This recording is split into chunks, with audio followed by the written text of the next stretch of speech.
ఓం శాంతి. ఈరోజు మురళి డేట్ 20 ఫిబ్రవరి 2025. బాబా చెప్తున్నారు, మధురమైన పిల్లలు, ఇప్పుడు వికారాలను దానమిస్తే గ్రహణం తొలగిపోతుంది. ఈ తమోప్రధాన ప్రపంచం సతోప్రధానంగా అవుతుంది. ఈరోజు ప్రశ్న: పిల్లలైన మీరు ఏ విషయంలో ఎప్పుడూ విసిగిపోరాదు? జవాబు: మీకు మీ జీవితంపై ఎప్పుడు విసుగు కలగరాదు. ఎందుకంటే ఇది వజ్ర సమానమైన జన్మగా మహిమ చేయబడింది. దీన్ని బాగా కాపాడుకోవాలి కూడా. ఆరోగ్యంగా ఉంటే జ్ఞానం వింటూ ఉండగలరు. ఇక్కడ ఎన్ని రోజులు జీవించి ఉంటారో అన్ని రోజులు సంపాదన జరుగుతూ ఉంటుంది. లెక్కాచారాలు సమాప్తమవుతూ ఉంటాయి. పాట: ఓం నమః శివాయ. ఓం శాంతి. నేడు గురువారం. పిల్లలైన మీరు సద్గురువారమని అంటారు. ఎందుకంటే బాబా సద్గురువు, సత్యుగాన్ని స్థాపన చేసేవారే కాక సత్యమైన నారాయణుని కథను కూడా ప్రాక్టికల్గా వినిపిస్తారు. ప్రాక్టికల్గా నరుణ్ నుండి నారాయణునిగా చేస్తారు. సర్వుల సద్గతి దాత అని కూడా మహిమ చేయబడుతుంది. అంతేకాక వృక్షపతి కూడా వీరే. ఇది మానవ సృష్టి వృక్షం. దీనిని కల్పవృక్షం అని కూడా అంటారు. కల్పకల్పము అనగా 5000 సంవత్సరాల తర్వాత మళ్ళీ యథావిధంగా పునరావృతం అవుతుంది. వృక్షం కూడా పునరావృతం అవుతుంది కదా. పుష్పాలు 6 మాసాలు వస్తాయి. తర్వాత తోటమాలులు ఆ మొలకలను వేర్లు సహితంగా తీసి మళ్ళీ నాటుతారు. అప్పుడు మళ్ళీ పుష్పాలుగా వస్తాయి. తర్వాత తోటమాలులు ఆ మొలకలను వేర్లు సహితంగా తీసి మళ్ళీ నాటుతారు. అప్పుడు మళ్ళీ పుష్పాలు వస్తాయి. తండ్రి జయంతిని కూడా అర్ధకల్పం ఆచరిస్తారు. అర్ధకల్పం మర్చిపోతారని ఇప్పుడు పిల్లలైన మీకు తెలుసు. భక్తి మార్గంలో అర్ధకల్పం స్మృతి చేస్తారు. బాబా వచ్చి పుష్పాల తోటను ఎప్పుడు స్థాపన చేస్తారు? దశలు చాలా ఉంటాయి కదా. బృహస్పతి దశ కూడా ఉంది. కళలు తగ్గిపోయే దశలు కూడా ఉన్నాయి. ఈ సమయంలో భారతదేశానికి రాహుగ్రహణం పట్టి ఉంది. చంద్రునికి కూడా గ్రహణం పట్టినప్పుడు దానమిస్తే గ్రహణం వదులుతుందని చెప్తారు. ఈ 5 వికారాలను దానమిస్తే గ్రహణం వదులుతుందని ఇప్పుడు తండ్రి కూడా చెప్తున్నారు. ఇప్పుడు పూర్తి సృష్టిపై గ్రహణం పట్టి ఉంది. తత్వాలపై గ్రహణం ఉంది. ఎందుకంటే తమోప్రధానంగా ఉన్నాయి. ప్రతి కొత్త వస్తువు పాతదిగా తప్పకుండా అవుతుంది. కొత్తదాన్ని సతోప్రధానమని, పాతదాన్ని తమోప్రధానమని అంటారు.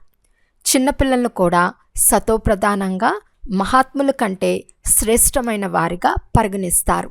ఎందుకంటే వారిలో పంచవికారాలు ఉండవు. సన్యాసులు కూడా బాల్యం నుండే భక్తి చేస్తారు. రామతీర్థుడు ఒకప్పుడు కృష్ణుని పూజారి. సన్యాసం తీసుకుంటూనే పూజ ఆగిపోయింది. సృష్టిపై పవిత్రత కూడా కావాలి కదా. ఒకప్పుడు భారతదేశం అన్నిటికంటే పవిత్రంగా ఉండేది. తర్వాత దేవతలు వామ మార్గంలోకి వెళ్ళినప్పుడు మళ్ళీ భూకంపాలు మొదలైన వాటిలో స్వర్గ సామాగ్రి, బంగారు భవనాలు మొదలైనవన్నీ సమాప్తమైపోతాయి. మళ్ళీ కొత్తగా తయారవటం ప్రారంభమవుతుంది. వినాశనం తప్పకుండా జరుగుతుంది. రావణ రాజ్యం ప్రారంభమయ్యాక ఉపద్రవాలు పెరుగుతాయి. ఈ సమయంలో అందరూ పతితులుగా ఉన్నారు. సత్యుగంలో దేవతలు రాజ్యపాలన చేస్తారు. దేవతలకు అసురులకు మధ్య యుద్ధాన్ని చూపించారు. కానీ దేవతలు సత్యుగంలోనే ఉంటారు. అక్కడ యుద్ధం ఎలా జరుగుతుంది? సంగం యుగంలో దేవతలుండరు. మీ పేరే పాండవులు. వాస్తవానికి పాండవులకు కౌరవులకు మధ్య యుద్ధం జరగదు. ఇవన్నీ అసత్యాలు. ఇది ఎంత పెద్ద వృక్షం! ఇందులో ఆకులు లెక్కలేనన్ని ఉన్నాయి. వాటిని లెక్కించటం ఎవ్వరికీ సాధ్యం కాదు. సంగం యుగంలో దేవతలుండరు. తండ్రి కూర్చుని ఆత్మలకు వినిపిస్తున్నారు. ఆత్మయే వింటూ తల ఊపుతుంది. మేము ఆత్మలము, బాబా మమ్మల్ని చదివిస్తున్నారని పక్కా చేసుకోవాలి. తండ్రి మనల్ని పతితుల నుండి పావనంగా చేస్తారు. ఆత్మలోనే కదా మంచి లేక చెడు సంస్కారాలుండేది. నన్ను బాబా చదివిస్తున్నారని ఆత్మ తన అవయవాల ద్వారా చెప్తుంది. మీకు చెప్పేందుకు నాకు కూడా అవయవాలు కావాలని తండ్రి అంటున్నారు. బాబా ప్రతి 5000 సంవత్సరాల తర్వాత మనకు జ్ఞానాన్ని వినిపించేందుకు వస్తారు. మీరు సన్ముఖంలో కూర్చుని ఉన్నారు కదా. మహిమ మధువనానికే ఉంది. ఆత్మల తండ్రి వారే కదా. అందరూ వారినే పిలుస్తారు. ఇక్కడ సన్ముఖంలో కూర్చున్నందున మీకు మజా కలుగుతుంది. కానీ ఇక్కడే అందరూ ఉండలేరు. మీ కార్య వ్యవహారాలు, సర్వీస్ మొదలైనవి కూడా చూసుకోవాలి. ఆత్మలు సాగరుని వద్దకు వస్తాయి. ధారణ చేసి అక్కడికి వెళ్ళి ఇతరులకు వినిపించాలి. లేకుంటే ఇతరుల కళ్యాణం ఎలా చేస్తారు? మేము వెళ్ళి ఇతరులకు కూడా అర్థం చేయించాలని యోగి జ్ఞాని ఆత్మలకు ఆసక్తి ఉంటుంది. ఇప్పుడు శివ జయంతిని ఆచరిస్తారు. భగవాను వాచ, భగవాను వాచ అని కృష్ణుణ్ణి అనేందుకు వీలు లేదు. అతను దైవీ గుణాలు కలిగిన మనిషి. దేవతా ధర్మం అని అంటారు. ఆ ధర్మం ఇప్పుడు లేదని, మళ్ళీ స్థాపన అవుతూ ఉందని పిల్లలైన మీకు తెలుసు. మేము దేవీ దేవతా ధర్మం వారమని ఇప్పుడు మీరు చెప్పారు. ఇప్పుడు మీరు బ్రాహ్మణ ధర్మానికి చెందినవారు. దేవీ దేవతా ధర్మం వారిగా అవుతున్నారు. దేవతల నీడ కూడా ఈ పతిత సృష్టిపై పడదు. ఇందులోకి దేవతలు రాలేరు. మీ కొరకు కొత్త ప్రపంచం కావాలి. లక్ష్మీదేవిని పూజించినప్పుడు ఇంటిని ఎంత శుభ్రపరుస్తారు, అలా ఇప్పుడు ఈ సృష్టి కూడా ఎంత శుభ్రమవ్వాలి. పాత ప్రపంచం పూర్తిగా సమాప్తమైపోతుంది. లక్ష్మీ నుండి మనుషులు ధనంను మాత్రమే కోరుకుంటారు. లక్ష్మీ గొప్పదా లేక జగదాంబ గొప్పదా? అమ్మ మందిరాలు కూడా చాలా ఉన్నాయి. మనుషులకు ఏమీ తెలియదు. లక్ష్మి స్వర్గానికి యజమాని అని, జగదాంబ ఎవరినైతే సరస్వతి అని పిలుస్తారో ఆ జగదాంబానే మళ్ళీ లక్ష్మీగా అవుతుందని మీకు తెలుసు. మీ పదవి ఉన్నతమైనది. దేవతల పదవి మీ పదవి కంటే చిన్నది. ఉన్నతాతి ఉన్నతులు బ్రాహ్మణులు. శిఖ సమానమైన వారు కదా. మీరు అందరికంటే ఉన్నతమైన వారు. సరస్వతి జగదాంబ నుండి ఏం లభిస్తుంది? విశ్వ సామ్రాజ్యం. అక్కడ మీరు ధనవంతులుగా అవుతారు. విశ్వరాజ్యం లభిస్తుంది. మళ్ళీ పేదవారుగా అవుతారు. భక్తి మార్గం ప్రారంభమవుతుంది. మళ్ళీ లక్ష్మిని స్మృతి చేస్తారు. ప్రతి సంవత్సరం లక్ష్మికి పూజ కూడా జరుగుతుంది. ప్రతి సంవత్సరం లక్ష్మిని పిలుస్తారు. కానీ జగదాంబను పిలవరు. జగదాంబకు సదా పూజ జరుగుతూనే ఉంటుంది. ఎప్పుడు కావాలనుకుంటే అప్పుడు అంబ మందిరానికి వెళ్ళవచ్చు. ఇక్కడ కూడా ఎప్పుడు కావాలంటే అప్పుడు జగదాంబను కలుసుకోవచ్చు. మీరు కూడా జగదాంబాలే కదా. మీరు అందరికీ విశ్వానికి అధిపతులుగా అయ్యే మార్గాన్ని తెలియజేసేవారు. జగదాంబ వద్దకు వెళ్ళి అన్నీ వేడుకుంటారు. లక్ష్మిని కేవలం ధనాన్ని మాత్రమే కోరుకుంటారు. అన్ని కోరికలను జగదాంబ ముందు ఉంచుతారు. మీరు తండ్రి పిల్లలుగా అయినందున అప్పుడు మీది అందరికంటే శ్రేష్టమైన స్థానము. తండ్రి వారసత్వంనిస్తారు.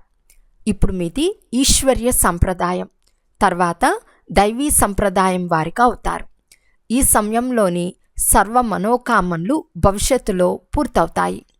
మనుషులకు కోరికలుంటాయి కదా. మీ కోరికలన్నీ పూర్తవుతాయి. ఇది అసురి ప్రపంచం. ఎంతమంది పిల్లలకు జన్మనిస్తారో చూడండి. సత్యుగంలో కృష్ణుని జన్మ ఎలా జరుగుతుందో పిల్లలైన మీకు సాక్షాత్కారం చేయించబడుతుంది. అక్కడ అన్ని నియమానుసారంగా జరుగుతాయి. దుఃఖానికి నామరూపాలే ఉండవు.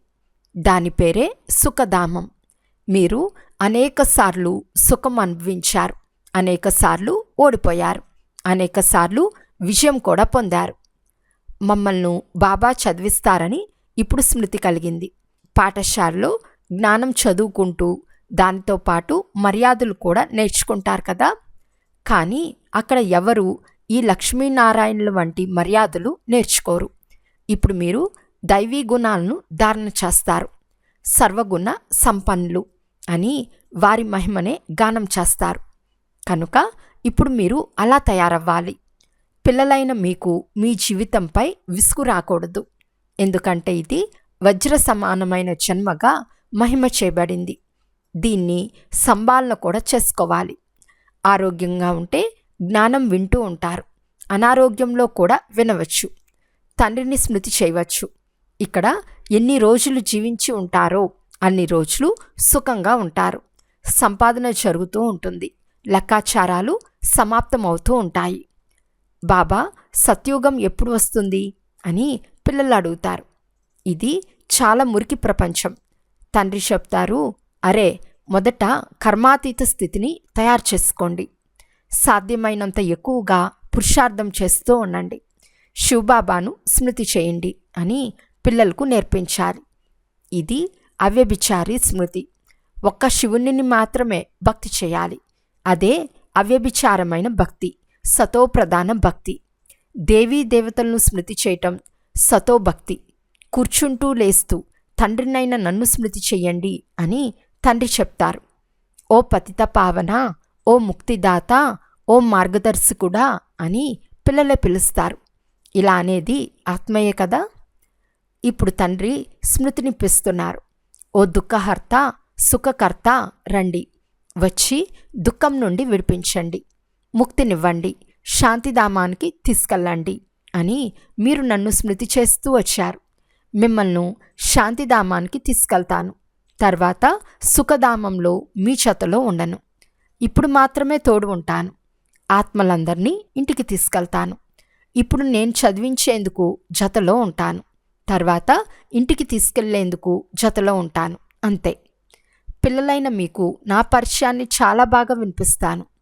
ఎవరు ఎలా పురుషార్థం చేస్తారో దాని అనుసారంగా అక్కడ ప్రాలబ్ధాన్ని పొందుతారు. తండ్రి చాలా వివేకంనిస్తారు. సాధ్యమైనంత ఎక్కువగా నన్ను స్మృతి చేస్తే వికర్మలు వినాశనం అవుతాయి. ఎగిరేందుకు రెక్కలు లభిస్తాయి. ఆత్మకు ఇటువంటి రెక్కలేవీ ఉండవు. ఆత్మ ఒక చిన్న బిందువు. ఆత్మలో 84 జన్మల పాత్ర ఎలా రచింపబడి ఉందో ఎవరికీ తెలియదు. ఎవరికి ఆత్మ పరిచయము లేదు, పరమాత్ముని పరిచయము లేదు. తండ్రి చెప్తున్నారు, నేను ఎవరినో ఎలా ఉన్నానో అలా నన్ను ఎవరూ తెలుసుకోలేరు. నా ద్వారానే నన్ను గురించి, నా రచన గురించి తెలుసుకోగలరు. నేనే స్వయంగా వచ్చి పిల్లలైన మీకు నా పరిచయాన్ని ఇస్తాను. ఆత్మ అంటే ఏమిటో కూడా అర్థం చేయిస్తాను. దీనిని ఆత్మానుభూతి అని అంటారు. ఆత్మ భృకుటి మధ్యలో ఉంటుంది. భృకుటి మధ్యలో మెరుస్తున్న విచిత్రమైన నక్షత్రం అని కూడా అంటారు. కానీ ఆత్మ ఎలాంటి వస్తువో ఎవరికీ తెలియదు. ఆత్మ సాక్షాత్కారం కలగాలని ఎవరినైనా అన్నప్పుడు వారికి అర్థం చేయించండి. ఆత్మ సాక్షాత్కారం కలగాలి అని ఎవరైనా అన్నప్పుడు వారికి అర్థం చేయించండి. భృకుటి మధ్యలో నక్షత్రం ఉందని మీరంటారు. నక్షత్రాన్ని ఏం చూస్తారు? నక్షత్రపు తిలకమునే పెడతారు. చంద్రునిలో కూడా నక్షత్రాన్ని చూపిస్తారు. వాస్తవానికి ఆత్మ ఒక నక్షత్రం. ఇప్పుడు తండ్రి అర్థం చేయించారు, మీరు జ్ఞాన నక్షత్రాలు. ఇకపోతే ఆ సూర్యుడు, చంద్రుడు, నక్షత్రాలన్నీ నాటక రంగానికి ప్రకాశాన్ని ఇచ్చేవి. అవి దేవతలు కావు. భక్తి మార్గంలో సూర్యునికి కూడా నీటిని అర్పిస్తారు. భక్తి మార్గంలో ఈ బాబా కూడా అన్ని చేసేవారు. సూర్యదేవతాయ నమః, చంద్రదేవతాయ నమః అని చెప్పి ఆరాధించేవారు. ఇదంతా భక్తి మార్గము. ఇతను చాలా భక్తి చేశాడు. నెంబర్ 1 పూజనిగా ఉండేవాడు. మళ్ళీ నెంబర్ 1 పూజారిగా అయ్యాడు. నంబర్ లెక్క పెడతారు కదా. ఇప్పుడు తండ్రి చెప్తారు, చిన్న పెద్ద అందరిది వానప్రస్థ స్థితియే. ఇప్పుడు నేను అందరినీ తీసుకెళ్తాను. మళ్ళీ ఇక్కడకు రానే రారు. ఇకపోతే శాస్త్రాల్లో ఏదైతే చూపిస్తారో ప్రళయం జరిగింది, జలమయమైపోయింది, మళ్ళీ రావి ఆకుపై కృష్ణుడు వచ్చాడు. తండ్రి అర్థం చేయిస్తున్నారు, సాగరం యొక్క విషయం ఏదీ లేదు. అక్కడ గర్భమహలు ఉంటుంది. అందులో పిల్లలు చాలా సుఖంగా ఉంటారు. ఇక్కడ గర్భచైలు అని అంటారు. పాపాలకు శిక్ష గర్భంలోనే లభిస్తుంది. అయినా కూడా మన్మనాభవ, నన్ను స్మృతి చేయండి అని తండ్రి చెప్తారు. మెట్ల చిత్రంలో వేరే ధర్మాలను ఎందుకు చూపించలేదని ప్రదర్శనీలో ఎవరైనా ప్రశ్నిస్తారు. ఇతరులకు 84 జన్మలు లేనేలేవు అని వారికి చెప్పండి. అన్ని ధర్మాలు వృక్షంలో చూపించారు. దాని ద్వారా నేను ఎన్ని జన్మలు తీసుకుని ఉంటానని మీరు మీ లెక్క తీయండి అని చెప్పండి. మనము వారికి 84 జన్మల సీడీ చిత్రాన్ని చూపించాలి. మిగిలినవన్నీ చక్రంలో, వృక్షంలో చూపించారు. వీటిలో అన్ని విషయాలను అర్థం చేయించారు. ప్రపంచ పటం చూసినప్పుడు లండన్ ఎక్కడుందో, ఫలానా పట్నం ఎక్కడుందో బుద్ధిలోకి వస్తుంది కదా. తండ్రి ఎంతో సహజం చేసి అర్థం చేయిస్తారు. 84 జన్మల చక్రం ఇలా తిరుగుతుంది అని అందరికీ తెలియచేయండి. ఇప్పుడు తమో ప్రధానం నుండి సతో ప్రధానంగా అవ్వాలి కనుక బేహద్దు తండ్రిని స్మృతి చేయండి. మీరు పావనంగా అవుతారు. పావనంగా అయి పావన ప్రపంచంలోకి వెళ్ళిపోతారు. కష్టపడే విషయం ఏదీ లేదు. ఎంత సమయం లభిస్తుందో అంత తండ్రిని స్మృతి చేస్తూ ఉంటే పక్కా అలవాటు అవుతుంది. తండ్రి స్మృతిలో మీరు ఢిల్లీ వరకు నడిచి వెళ్ళినా అలసట కలగదు. సత్యమైన స్మృతి ఉన్నట్లయితే దేహభావన తొలగిపోతుంది. తర్వాత అలసట కలగదు. చివర్లో వచ్చేవారు స్మృతిలో ఇంకా తీక్షణంగా వెళ్తారు. అచ్చా, మధురాతి మధురమైన అపురూపమైన పిల్లలకు మాతాపిత బాప్దాదాల ప్రియ స్మృతులు మరియు గుడ్ మార్నింగ్. ఆత్మిక పిల్లలకు ఆత్మిక తండ్రి నమస్తే. ఆత్మిక తండ్రికి ఆత్మిక పిల్లల యొక్క ప్రియ స్మృతులు మరియు నమస్తే నమస్తే నమస్తే. ధారణ కొరకు ముఖ్య సారము. ఫస్ట్ పాయింట్, ఒక్క తండ్రి అవ్యభిచారి స్మృతిలో ఉండి దేహభావంను సమాప్తం చేయాలి. మీ కర్మాతీత స్థితిని తయారు చేసుకునే పురుషార్థం చేయాలి. ఈ శరీరంలో ఉంటూ అవినాశీ సంపాదనను జమ చేసుకోవాలి. సెకండ్ పాయింట్, జ్ఞానయుక్త ఆత్మలుగా అయ్యి ఇతరులకు సేవ చేయాలి. తండ్రి నుండి ఏం విన్నారో దాన్ని ధారణ చేసి ఇతరులకు వినిపించాలి. 5 వికారాలను దానమిచ్చి రాహుగ్రహణం నుండి ముక్తులుగా అవ్వాలి. ఈరోజు వరదానము. ఏకమతము మరియు ఏకరస అవస్థ ద్వారా ధర్నీని ఫలదాయకం చేసే ధైర్యశాలి భవ. ఎప్పుడైతే పిల్లలైన మీరు ధైర్యశాలురుగా అయి సంఘటనలో ఏకమతము మరియు ఏకరస అవస్థలో ఉంటారో లేక ఒకే కార్యంలో లగ్నమవుతారో అప్పుడు స్వయం కూడా సదా ప్రఫుల్లితంగా ఉంటారు. అంతేకాక ధర్నిని కూడా ఫలదాయకంగా చేస్తారు. ఎలాగైతే ఈ రోజుల్లో సైన్స్ ద్వారా ఇప్పటికిప్పుడు బీజం వేస్తూనే ఇప్పటికిప్పుడే ఫలం లభిస్తుందో అలా సైలెన్స్ బలంతో సహజంగా మరియు తీవ్ర వేగంతో ప్రత్యక్షతను చూస్తారు. ఎప్పుడైతే స్వయం నిర్విఘ్నంగా ఒక్క తండ్రి యొక్క లగ్నంలో మగ్నంగా ఏకమతము మరియు ఏకరసంగా ఉంటారో అప్పుడు ఇతర ఆత్మలు కూడా స్వతహాగా సహయోగులుగా అవుతారు. ధర్ని ఫలదాయకంగా అయిపోతుంది. స్లోగన్: ఎవరైతే అభిమానాన్ని గౌరవంగా భావిస్తారో వారు నిర్మాణంగా ఉండలేరు. అచ్చా, ఓం శాంతి.